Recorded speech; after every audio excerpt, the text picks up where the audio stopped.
ఈరోజు నేను జడ వేయించుకోవడానికి బ్యూటీ పార్లర్కి వచ్చిన అనమాట. నేనైతే కస్టమర్, మా అక్క కూతురు అయితే బ్యూటీషియన్ అనమాట. ఏంటి నమ్మేసినారా? అంతా ఏం లేదు, మామూలుగా నాకు ఇట్లా మోడల్ జెల్ వేసుకోవడం అంటే ఇష్టం, కాకపోతే రాదనమాట సరిగా, నేను వేసుకోలేను అంత పర్ఫెక్ట్గా.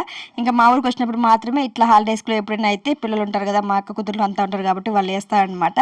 ఎంత బాగా వేసిందో కదా.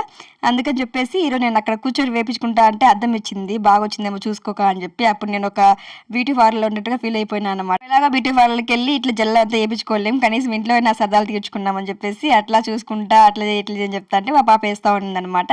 సో ఇంకా తర్వాత అయితే గుడికి వచ్చినాము. మేము ఊరికి వెళ్ళినాం అనమాట. అసలు సంగతి మీకు చెప్పడం లేదు కదా, మన ఊరికి వెళ్ళినాను. ఊరి నుంచి వచ్చేటప్పుడు తీసిన వీడియో ఇది. ఊరికి వెళ్ళినప్పుడు అంతా ఏం తెలియదు కానీ మామూలుగా ఊరికి వెళ్ళినా అంటే ఖచ్చితంగా అమ్మవారి గుడికి వెళ్ళేసి వస్తాను. ఈరోజు అయితే వచ్చేటప్పుడు వెళ్ళేసి వచ్చినా అనమాట. ఒక్కొక్కసారి నైట్లో వెళ్ళిపోతాము, అంటే వెళ్ళిన తర్వాత ఊరికి వెళ్ళిన తర్వాత ఒకరోజు అట్లా ఉంటాం కదా, అప్పుడు ఒక్కొక్కసారి కుదరకపోతే ఊరికి వచ్చేటప్పుడు ఈ విధంగా వెళ్ళి దర్శనం చేసుకుని వస్తాను అనమాట. ఊర్లో ఉన్న ఈ అమ్మవారి గుడికి, పుంగనూరులో ఉన్న మారమ్మ గుడికి ఖచ్చితంగా వెళ్ళేసి వస్తాను. ఒకవేళ పుంగనూరులో ఉన్న మారమ్మ గుడికి ఒకవేళ మిస్ అయినా కూడా ఈ అమ్మవారి గుడికి అయితే మిస్ అవ్వను అనమాట, ఎందుకంటే ఊర్లోనే ఉంటాం కాబట్టి. సో గ్రామదేవత అమ్మవారు అనమాట. ఎంత నిండుగా ఉన్నారో చూడండి. ఎప్పుడు కూడా మా ఊర్లో ఉన్న ఈ గ్రామదేవత గంగమ్మ తల్లి ఎప్పుడు ఇట్లా నిండుగానే ఉంటుంది. ఇట్లా నిండుగా పెడతారనమాట మా ఊరు జనాలు. అమ్మవారికి చాలా పూజలు చేస్తారు, రోజు పూజలు జరుగుతూనే ఉంటాయి. ఇంకా మంగళవారం అయితే ఆకుపూజ అట్లా చేస్తుంటారు కాబట్టి నిండుగానే ఉంటుంది. ఇంకా తర్వాత మారమ్మ గుడికి అయితే వచ్చి ఊరికైతే వచ్చేసినాం అనమాట. ఆల్రెడీ మీకు మారమ్మ గుడి వీడియో పెట్టాం కదా, నచ్చితే లైక్ చేసి సబ్స్క్రైబ్ చేసుకోండి. Thanks for the watching.